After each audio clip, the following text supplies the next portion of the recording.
And that love from coast to coast, man. Planting them seeds so you know we growin'. Believing in us, damn right we know when. Ain't got time for the stress and pain.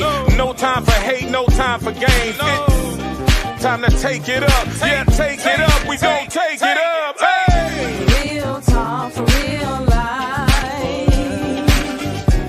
Real talk for real life. Welcome everyone to Real Talk for Real Life, powered by Women of Dynamic Change. I am your host, Sherry Ann, and as always, thank you for joining us today. We are going to be talking about a topic that really does matter, and that is mental health. And this is National Minority Mental Health Awareness Month. And so here on Real Talk for Real Life, we definitely know how important mental health is. And so we wanted to take the time out to dedicate this episode to mental health. Many people, they need support, but they never take the first step because they feel unfamiliar and intimidated and sometimes frightened by mental health therapy. And they may think about questions like, what do I say? Will I be judged if I seek out mental health therapy? What actually happens during a therapy session? Often people tend to not reach out because of these fears. And so today we are going to unlock what therapy session could possibly look like. And joining me today, I have dynamic lady, and definitely she is dynamic, Miss Dahlia Slotsky. She is a licensed clinical social worker, a psychotherapist, and a board certified sex therapist, and a certified addiction counselor. Dahlia has dedicated a lot of energy to helping people. And so we're so privileged to have her here today with us.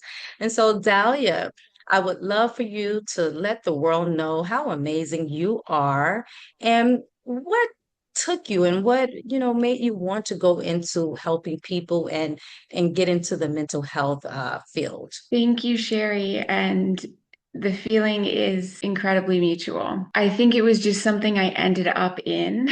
And as I did, I was able to see the things that were helpful for people, the things that weren't. And I had the opportunity to work with some really incredible clinicians. And I've worked with thousands and thousands of clients, which really supported a clear understanding of what people do well with, what people don't. And that's pretty much, I love that. And it takes a real special person to give back and to want to help those individuals in the mental health field. So we honor you and thank you, Dahlia, for that. So listen, guys, today I just want to remind you that all of you all who are watching, listen, this conversation is a demonstration only for educational purpose. While this is not an actual therapy session or a substitute for professional mental health treatment, our hope today is that it helps remove the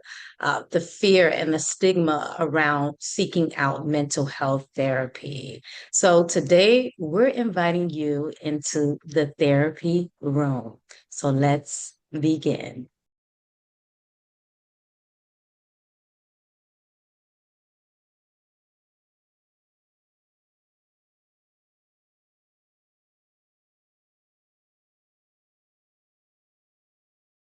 Hi, Sherry. It's good to see you. Thank you, Dahlia, so much. I have been waiting for this session for some time now, and so I'm glad the day has finally come. It's very nice to meet you, and it's not always the easiest thing to actually go through with all this. So I'm going to kind of just give you a little bit of an idea of how the next 60 minutes is gonna go, and just so that you have any questions, or I noticed you had never done therapy before, Sherry? No, never done therapy. And so this is quite new for me. So the fact that you're just going to give me some details on what to expect is perfect because this is definitely something out of my norm. However, I know I need it. I know I need it and I need to be here. So And a lot of times also there's just so much going on today that I really look at mental health as in a very different way. Not that there's something wrong, but that our brain just doesn't have the capacity to exist in a world with so much. So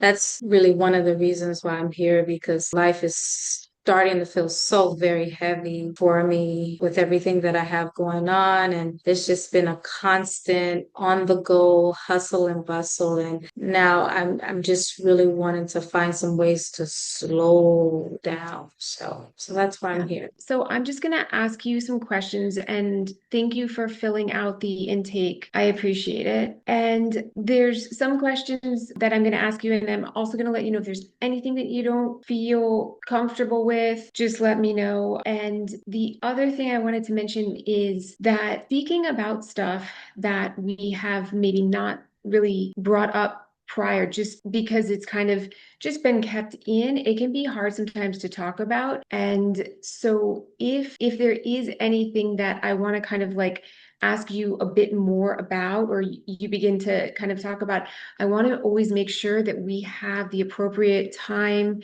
that it's right, and that you can really work through whatever that is. So if I have you hold off on something and kind of ask you about it a little bit later, it's because I want to make sure that at the end of each session, that if you do decide that you want to continue with me, that you feel good walking out because you're going out into your day. That sounds good. Definitely. I'll take that into consideration. And again, this is my first time, so I'm ready to start making some changes in my life. So I'm here and just I'm ready. Okay. If you could kind of tell me just a little bit more, and I know that you wrote some different things in the intake, but if you could kind of just tell me a little bit more about what has brought you here today and what made you decide to. So I have been feeling very overwhelmed and very stressed. I'm going to be honest, over the last couple of years, I have gone through some traumatic experiences in my life, and I think I've never really dealt with them. And I've pretty much prayed about it because that's my religion, and we're taught that when whatever we're having trouble to get on our knees and to pray. And I've done that. However, I still feel like there's areas in my life that I really haven't dealt with. And I think it is not allowing me to move into the direction of becoming the woman who I want to be. One of the things that I tend to always do is I tend to always be there for everybody else, my children, my job, my friends, my parents. And sometimes I don't really think about myself. And I think I've come to the point where I feel so stressed and just really overwhelmed, and talked to some people because it took some real nerves to finally get here.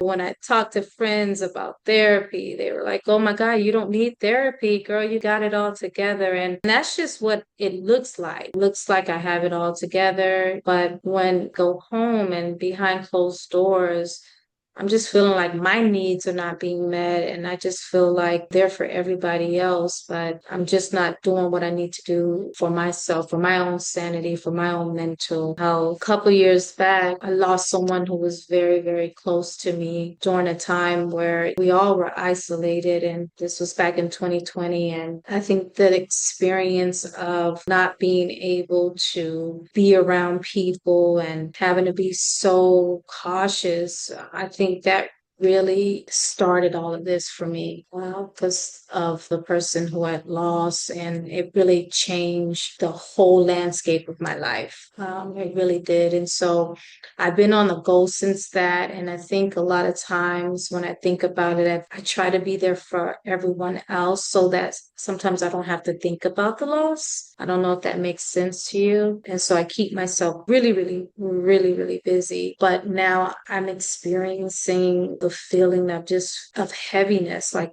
the world is on my shoulders, and now everybody expects me to show up and to be Sherry Ann, and and to perform and to never say no. And so that's why I'm here today. Just, I think if I continue down this path, I'm going to become a very resentful person. And that's not who I want to be and who I am. Well, I want to thank you for sharing that with me. And I'm glad that you decided to come in today and do this. I just want to ask, is it okay with you if I take some notes as you're speaking? You had mentioned, it must have been someone close to you that passed. Yeah. So it was my husband. I'd known him for a very long time. Practically grew up with him, knew him for about 20 years. So most of my life. So it was a big loss. And at the time of the loss, we had a 1-year-old son who had just turned one. It was a lot because not only did I have that loss, but my life had previously changed dramatically from becoming a mom again and having to go through the pregnancy. My whole life was rearranged in such a rapid pace that I don't even think I got time to recover from just being this new mom again, and then the loss. And then now after the loss, I'm having to find my way as being this head of household, mom and pop figure. So it's just a lot of heaviness put on me all at once and a very, Yeah. very close time. Yeah. Wow. And is that your son in the background picture? Yeah, that's baby boy there.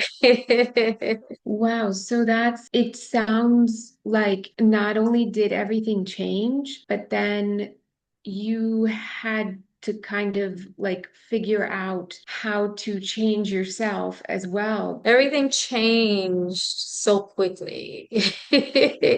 And I don't think I had enough time to recover from one event to the next event to the next event. And not only that, I still had to perform at work and I still had to perform as a friend and as a woman also with aging parents. So it was a lot. And again, I never sought therapy.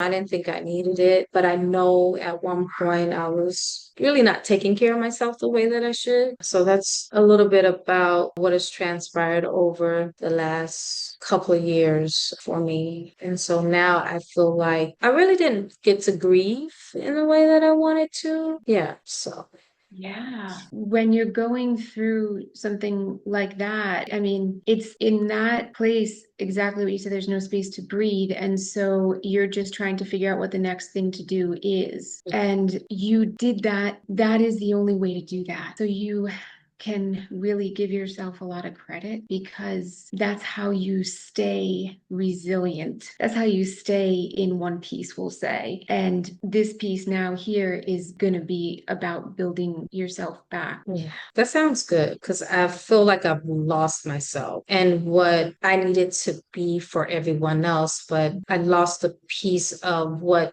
I needed to be for myself. So I'm looking to find who is Sherry Ann because even before the loss, I want to say my identity was tied to being a wife. And I had really no purpose or identity outside of that, if that makes Wow. sense, especially before I had our son. So never really having the opportunity to discover who I am. And now later in life and years for me, I'm really wanting to know who Sherry Ann is. And because I feel like there's so much more for me.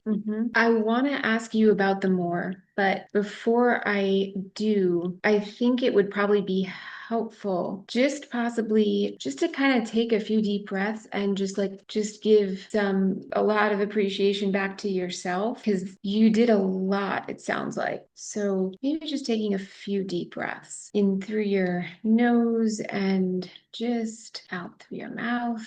And maybe inhaling for a count of 4 and exhaling for a count of 5. Just breathing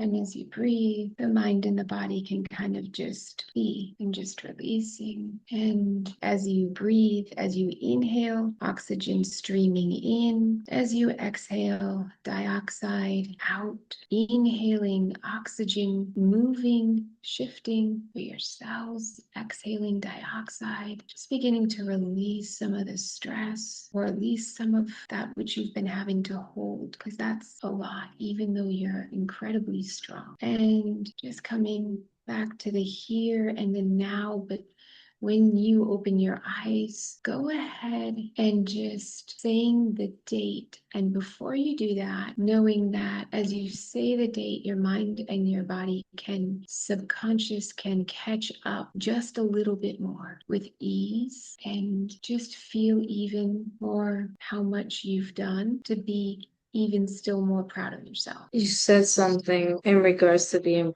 proud of myself. I think that's hard because I feel like this is just something I'm supposed to do. Right? We're in 2026 and we might have been, and a lot of times we're still expected to do everything as women. But until at least I get a cape and some incredible magic powers, I'm going to say you're doing more than we physically probably have the capacity to do as humans. I guess that's why I feel the way that I do now, after so many years of showing up for everybody else. And that felt really good just to pause and to take those deep breaths. And I've never done that before. So in that moment, I felt so calm and relaxed. I'm always on the go. I'm always on the go. I'm always doing something. And even in that small time frame, that did something for me. That's huge because that stopgap is how the brain begins to heal and how we can begin to experience more peace. And little tiny bits of that are incredibly beneficial. Even for a half a second, it does a lot. Can I ask you, is there a specific like time in the day or anything that comes to mind where it's like,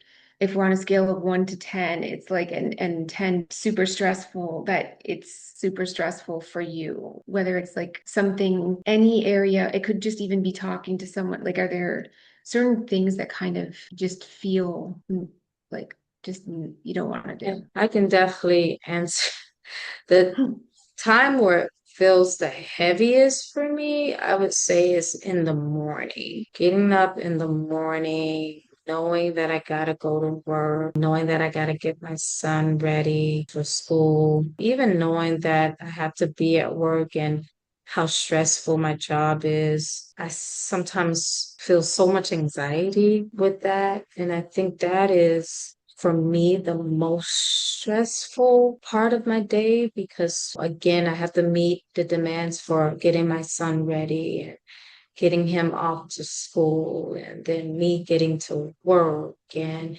then having to be at work. And so all this is in my Mhm. head and so I'm already so anxious. Yeah. So the beginning of the day is I would say is where I feel the most pressure, the most stress. Okay. What type of support team people are there in your life? I have support, I have family, and I have friends. But again, as I told you at the beginning, when I expressed to my friends that I felt like I needed therapy, they thought I was ridiculous and that because I'm always showing up and looking like I have everything together that they didn't feel like I needed it. And then my family, they're big on prayer. So, it's hard for me to even really express to them what I'm feeling because the first thing they tell me to do is to pray. And I am spiritual and I know that there's a God, but I've come to the point where I feel like I need just a little bit more guidance and assistance.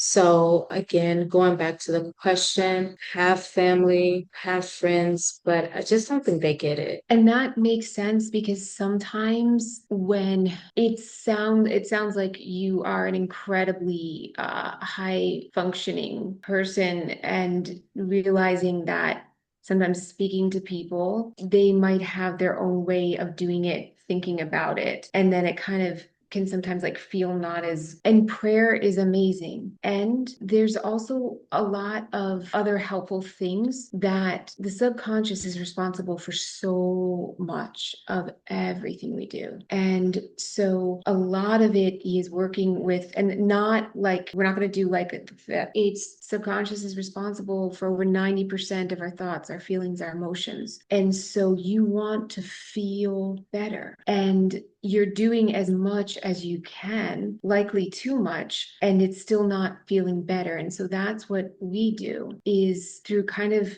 just doing like one piece at a time. And it can be a little piece, because sometimes these little tiny pieces are incredibly powerful to give you these like stopgap, and so the mind and the body can kind of like start to breathe again. Well, I'll tell you this, just in that moment, couple of minutes of breathing, I felt calmness, something that I haven't felt in a while. And again, this is so new for me because I haven't been able to really express what I've been feeling, have been feeling, because no one around me, for me, gets or understands what I'm feeling, because maybe because they haven't gone through it, maybe they have their own beliefs. I'm so feel alone. My son, he's still young, so he doesn't really, he's not able to pick up on what mommy is feeling. He just needs his needs met. And everybody around me, I feel like their needs met. And when they ask me for something, they always expect for me to say, to be there for them. So to feel that calmness just with deep breathing,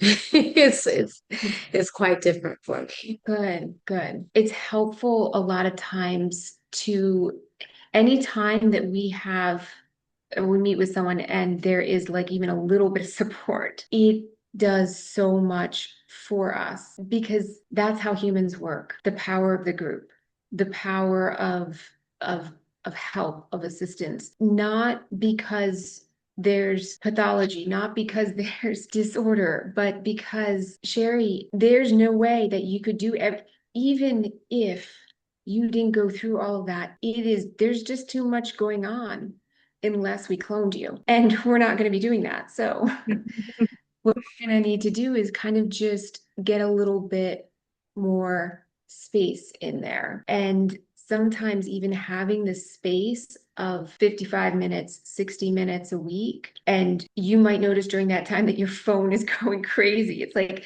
people know, but that's okay, because you know that because you're here. So you know that you need to do this for yourself. And as you do this for yourself, then you can be there not only for yourself, but for your son. That's one of the, outside of me, he's definitely one of the biggest reasons why I'm here, because I believe he deserves to have a parent that is fulfilling her needs, right? I don't know if that makes sense. A mom who is living, I want to live a purposeful life. And I feel that one of my biggest issues is knowing how to set boundaries. I think one of the, and this is why I'm here as well, is that no is one of the hardest things for me to tell people, because I don't want to let people down. But then the funny part about it is that a lot of times I walk away feeling like I shouldn't have said no, or being resentful and saying,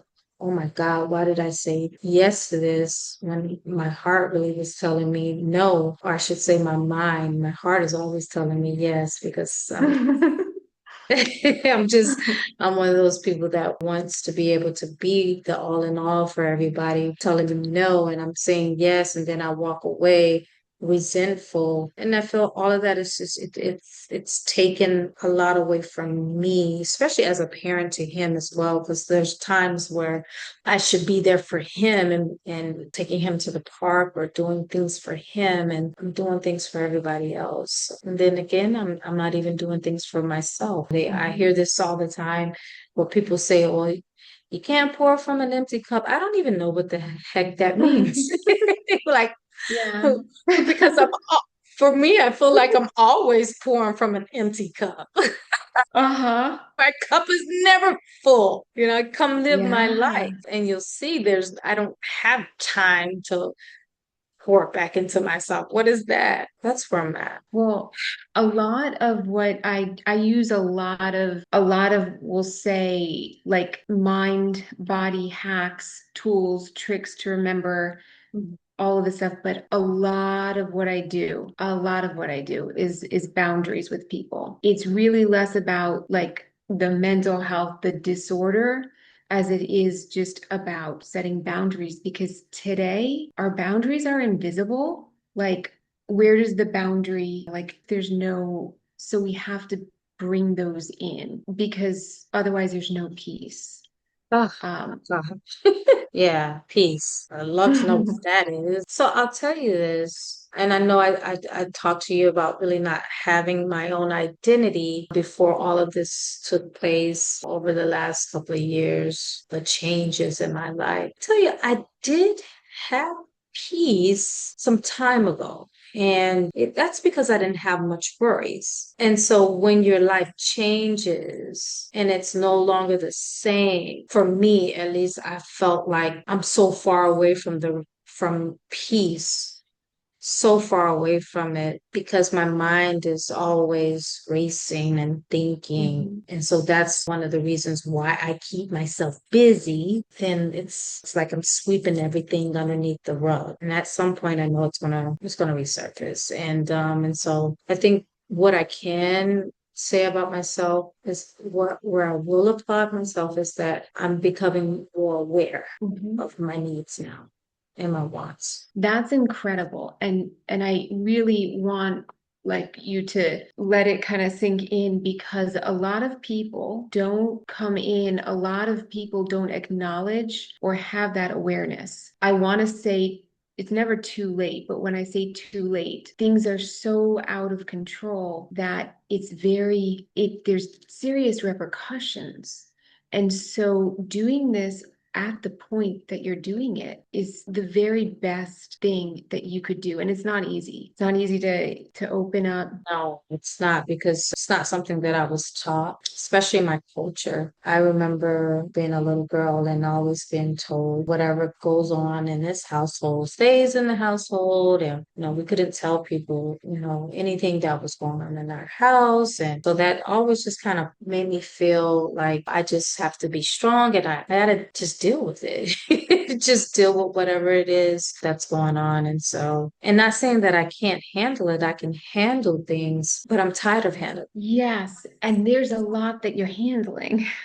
There's Yeah. a lot like there's a lot more today that I wanted to also mention that everything that we speak about is totally confidential. And the only time that that confidentiality would change is if you told me that there was thoughts of harm to yourself or to someone else.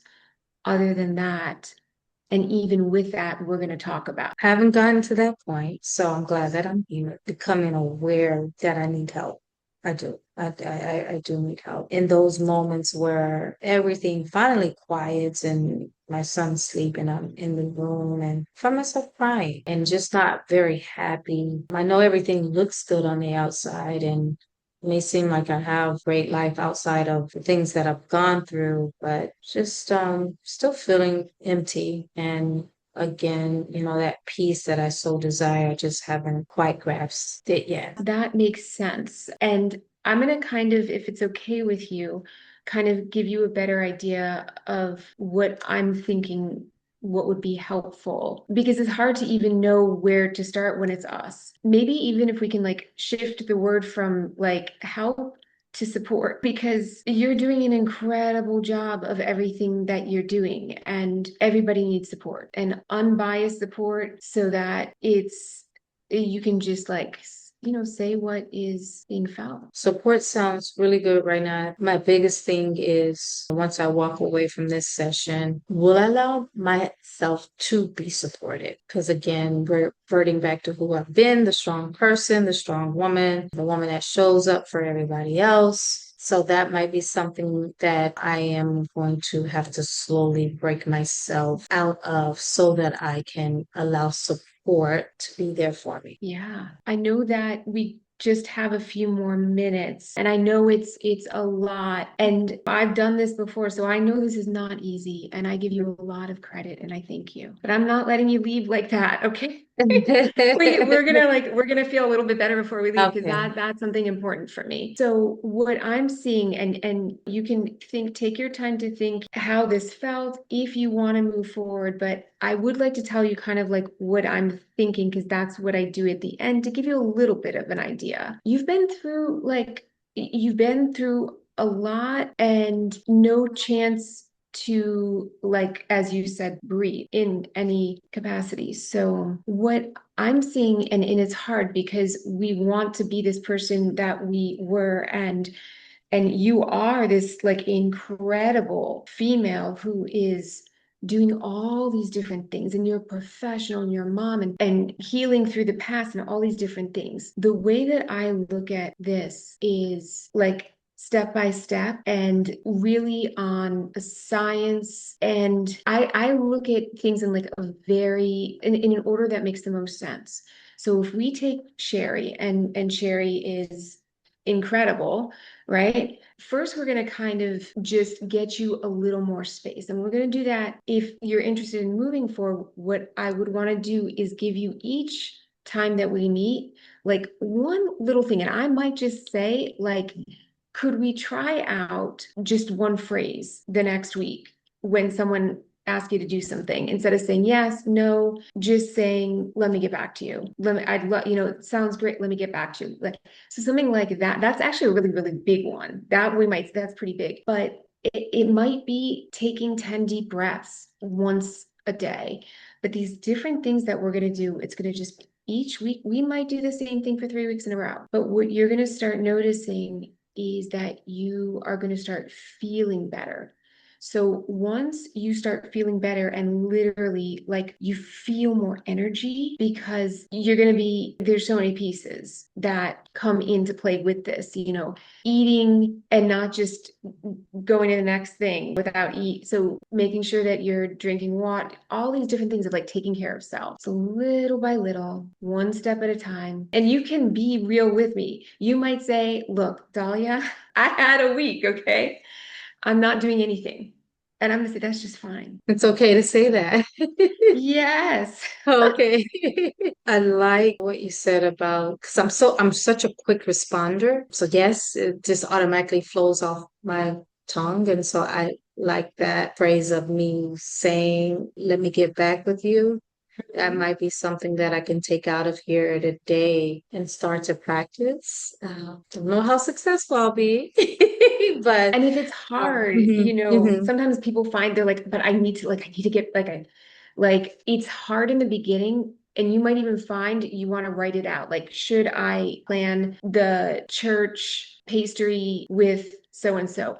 You can write it out, yes, no, and just like let it, because when you physically write something mhm, out, your mind is like, oh, she's on her way. We don't have to bother her with anxiety. mhm, She is working towards it. So it leaves you alone a little bit. So these type of things, and I'm going to teach you a lot of tricks to kind of get like you back.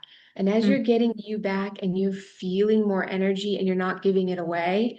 So Sherry, I think it would be really helpful. And ultimately, we're going to kind of, if you do decide that you want to continue working with me, we're going to kind of do a treatment plan together, but we're going to put like specific goals, and we're going to have an entire plan so that it's really accessible and you're able to see where you are doing better, what areas you want to work on. The way that I look at it is I want you to feel as good as possible. You're a professional, you are a mom, you're involved in organizations in all these different things. And I want you feeling as good as possible first. We want to begin to fill up that cup. And so we're going to keep it on the lighter side, even though and you can always come in, and this space is a safe space for you to feel however you feel. On my end, I just keep it a little bit lighter until you fill back up and we get that cup a little fuller so that you're feeling more energized. Because as you're feeling more energized, then we can kind of do more of like the healing pieces. Even while we're filling up your cup, though, you're going to start to feel yourself healing. The female brain works typically pretty differently.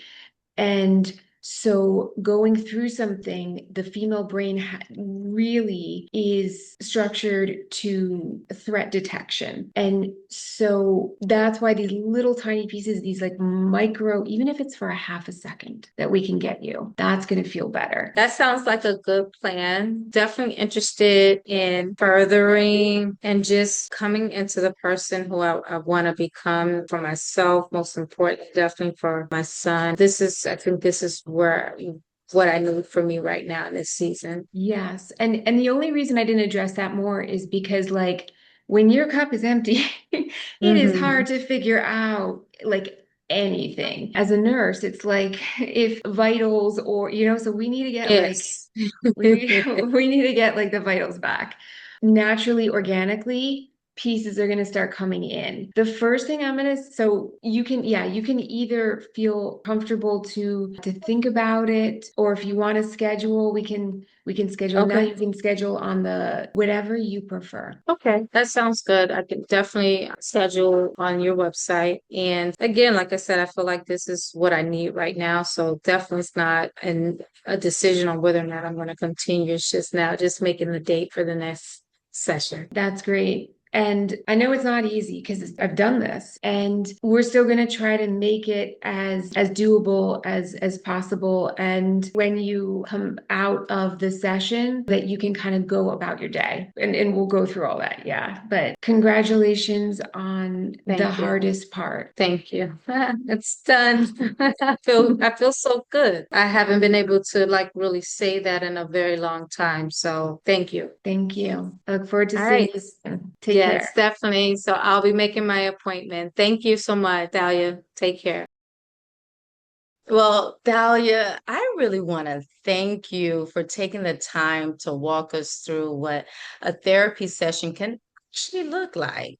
Again, my hope is today that this episode really does help remove some of that fear and some of that uncertainty that lies around mental health. There is a stigma still attached to it, and slowly we're breaking that stigma as a community, but we need more individuals to realize that taking care of your mental health is just like taking care of your body. We go to the cardiologist for our heart, right? We go to the dentist for our teeth. We go to the dermatologist for our skin. And so we seek out those licensed professionals to help us when it comes to our mental health. The truth is that asking for help is not a sign of weakness. It's a sign of actual strength and courage. And every one of us experiences seasons of grief. I'll tell you that. We experience those periods of stress, anxiety, and definitely disappointment, trauma, and transition. Because guess what?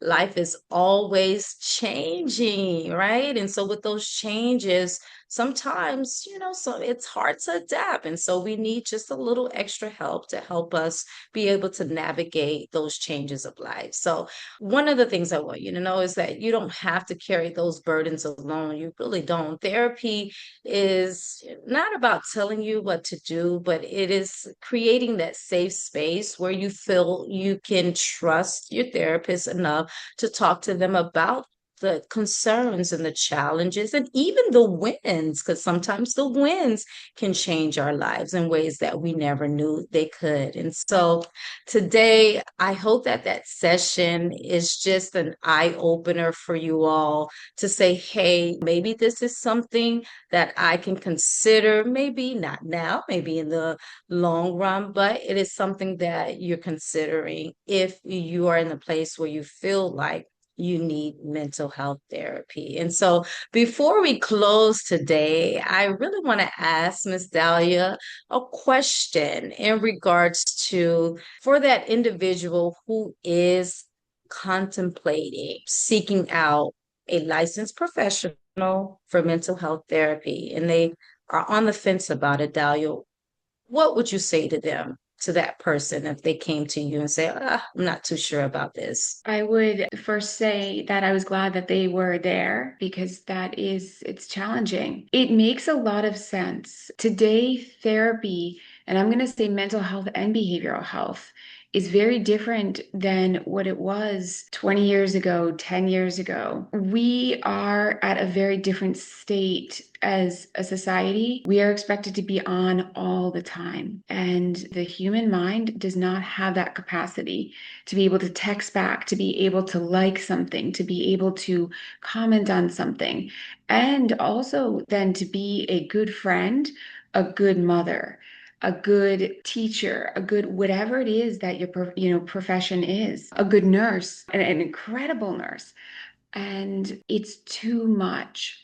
The system is on overdrive. And I'm not looking at it as a flaw that someone needs therapy or is looking or is interested in therapy. I honestly don't see how anyone can go about life not having someone to support them. Not because there's anything wrong. I look at therapy as a personal trainer for your mind and your personal life. So when you're dating, when you're getting into, you have your new job, anything that is going on, to have someone that is not biased, who can see a little clearer, is going to be exceptionally helpful. And it might Well, take a few times, mhm. sorry, before you find that person.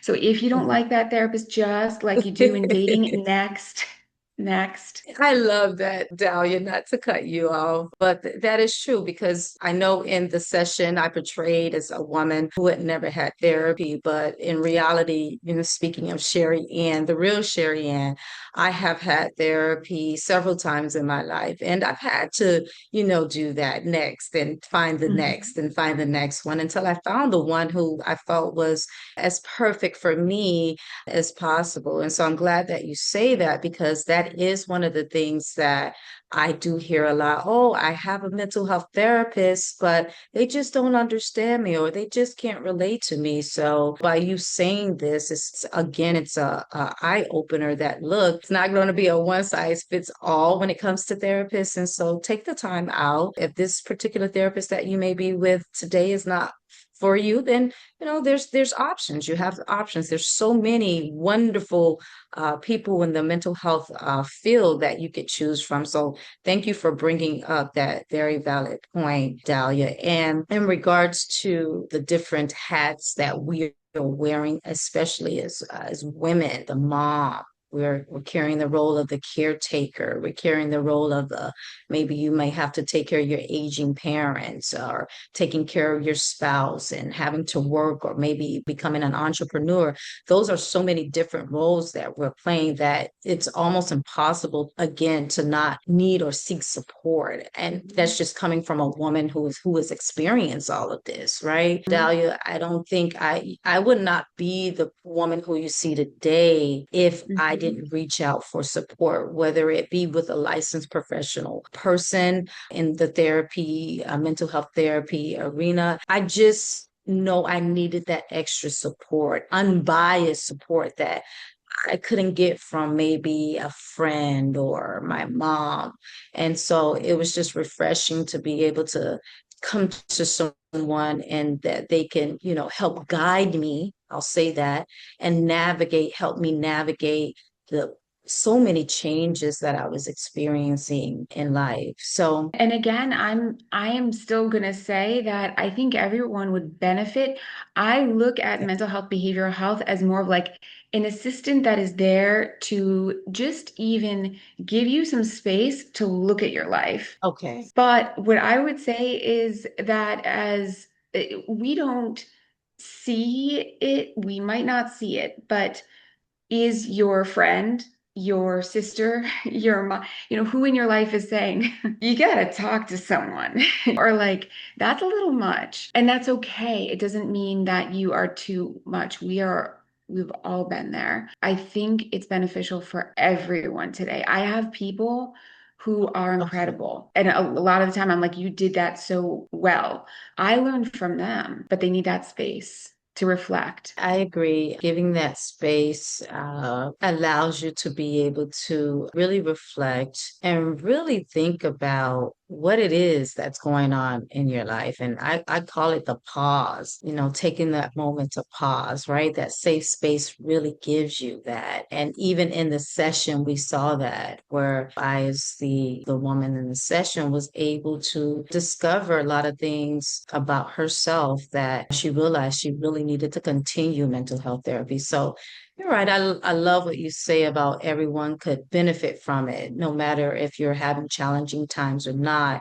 It's just great to have those safe spaces, and especially with a licensed professional. And I always stress that with a licensed professional that can really help guide you again through those wins and Mhm. even the challenges. And so, Dahlia, my last question to you today, if there is one message that you would love for the viewers to remember who are watching today, what would that be? I would say that if there is any stigma and they feel and I understand that even for myself, there's and I'm a therapist, but I still have that. I love what you said about the pause because as females, our brain, our neurology, physiology, biology is different than the male.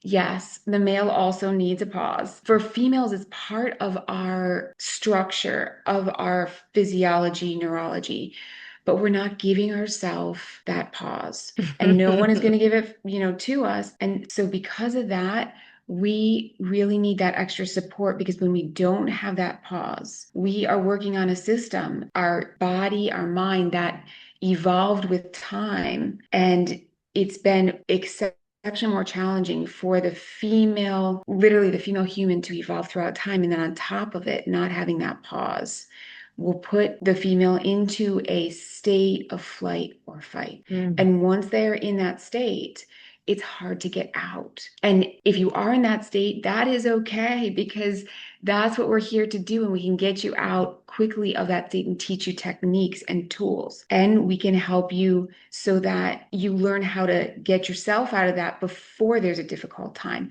But in that state of flight or fight, Sherry, if you and I are hanging out and you say, hey, let's meet up at this time, let's do this. And my brain is like in that state of flight or fight. I might misread a text. I might, and that hypervigilance is my whole entire drive is going to be just panic. When I get there, it's going to be panic. When I get home. So that state of flight or fight, you're going to be bringing it everywhere at every moment. And you deserve more. All of us, female, like, I mean, we all deserve more, but it's just too much for us today. And so learning how to just calm the nervous system. And during our session, when you just had me breathe, literally, it made such a big difference, Dahlia, for me. And if be in this society, again, and I'm just gonna say because I'm a woman and these are my experiences, that when we take the moment and the time to pause, it really does make such a great difference. And we're in this society of hustle and bustle, and we're in survival mode, and we forget to take that opportunity to just sit still with ourselves and doing the internal work therapy. One of the actual things that I actually do, and I'll tell you this, is sitting still with myself and taking those moments of pause, especially in those moments where you maybe don't know how to respond to something or someone. And instead of just doing that, just, I'll get back with you, like you told me. So I'm definitely been practicing that in real life, real time. And I had to learn to pause before explaining or pause before giving an answer. And it really makes a difference. I think it slows the mind down, me at least. And so it's important, I believe, for us to understand the value of the pause. And you get to really do that during therapy, during your session. You really Yeah. do. And that beautiful space that is created between the client and the licensed professional. And so, Dahlia, I want to say thank you so much for the session. allowing yourself to be available for that. Thank you for sharing your expertise, Dahlia. You're always loved and appreciated here on Real Talk for Real Life. You've been here before. And so thank you so much for accepting the invitation. And Dahlia, is there a way that the viewers can find you? They can find me through my website, Okay. healingtherapy.fit. And one other thing that I just wanted to mention, and I know how hard it Oh, is that, to schedule, to move a first session forward. And sometimes a larger platform, if you're just getting started with this, if you have a referral, that's great. If not, to be able to go onto a larger platform, something like Headway or Peer Next Group, something like that, that you can put in all of the information into one, so you don't have to keep starting over, so that you can, if you don't feel comfortable with a therapist, that you can kind of just go to the next. And also maybe to do a little bit, even if you Google, if you ask chat, just give me a list of some different types of therapy, so that you also know what might be best for you, so that you can go in as a little bit of the expert, because that's significant. And one last thing, knowing that the first session, it's kind of like a date. There's things that the therapist has to get out of the way, safety first stuff, questions. So it might take 2 sessions, it might take 3. And if you don't feel comfortable answering something, absolutely, let the therapist know, let me, I'm going to come back to that. that's very good advice because I think, and that was the purpose of this episode, just allow the viewers to really, see what it's like, right? The first session, because many people don't even get to the first session because of their fear, their hesitation, or the stigma that's attached to mental health. And so some of the pointers and some of the things that you spoke about are so important for people to just internalize when making that decision to finally say, yes, I'm and press the button and seek therapy, or go on the internet and start searching for, like you said, for a therapist. And so, Dahlia, is there anything else that you would love to leave with our audience today? We again so appreciate you. One last word. I realize, just being in this so long, that from the outsider, I'm sure that there is concern. What are they going to tell me, that I'm crazy? Are they going to, like, what Mm. diagnosis? But most of the time, and I say this often, it's not so much the person who is seeking therapy or who's needing therapy as it is their environment. And Mm. so most of the time, there's not going to be a very serious diagnosis. Most of the time, if there's a serious diagnosis, those people aren't typically coming in, but it's a lot of just, people experiencing anxiety, depression, things like that. And again, a lot of it isn't so much about their anxiety, it's about how they're experiencing the world around them, and it is too much. And so as they begin to adapt and adopt those boundaries and those pauses, what starts happening is it frees them up a little bit. It decreases their anxiety. Their anxiety diagnosis goes down, down, down.